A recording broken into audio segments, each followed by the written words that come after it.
Colin Graves' return as chair of Yorkshire County Cricket has passed a vote of the club's members at an emergency general meeting today. That is despite significant concerns over his handling of Azim Rafiq's allegations of institutional racism from his first spell as the club's chair. Here is Rob Jones with the details. Well, as expected, Colin Graves took a significant step towards returning here to Yorkshire today after members passed a special resolution and accepted his offer to financially restructure the cash-strapped club with a majority of more than 88%.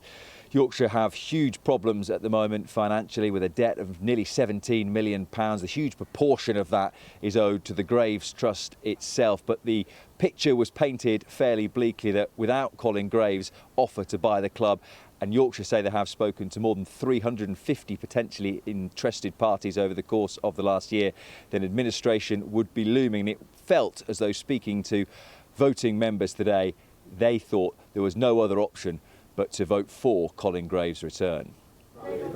Now, these are chickens coming home to roost. We all know that. This is not a perfect solution by any stretch of the imagination. I mean, I had very mixed feelings originally, but I think beggars can't be choosers in a sense. Hopefully this is the bottom. Would you be not for it then? We can't be. He's got us by the short and curlies.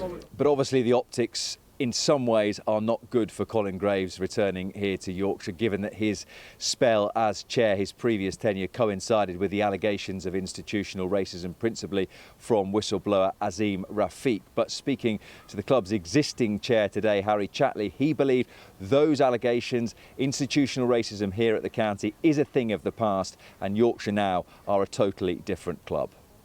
The commitment that the club has taken from Colin Graves was that the changes that have been made over the past 3 years, the positive steps that have been taken, and also we heard from him earlier on today, he's going to continue to do that.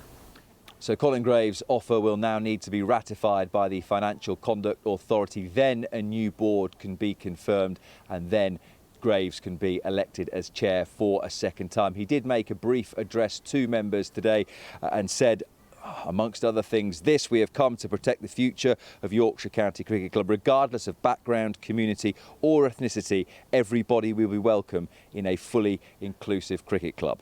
I'm not doing this for the good of Colin Graves, I'm doing this for the good of Yorkshire. Let's draw a line in the sand, we've apologised, and let's move forward. It will be a bumpy ride and there is a great deal to do. Well, Graves, alongside current chair Harry Chatley, has been called to give evidence before a government select committee on Tuesday, February the 20th. The committee, which Rafiq twice spoke to before detailing his allegations, will also hear from Cindy Butts, whose ICEC report found deeply rooted and widespread forms of discrimination across English cricket. So this is from Caroline Dinage, and this is what she's had to say. Last year's ICEC report observed discrimination at all levels of the game. Our evidence session will be an opportunity to explore the ECB's response and whether those in charge of cricket are serious about taking the steps needed to root out discrimination and inequality in the sport. On the Yorkshire takeover, while Colin Graves has now apologised to those who experienced racism and for his dismissive approach to those who suffered during his last spell at the club, we want to make sure that lessons have been learnt and attitudes have changed. So that's from the committee chair of DCMS.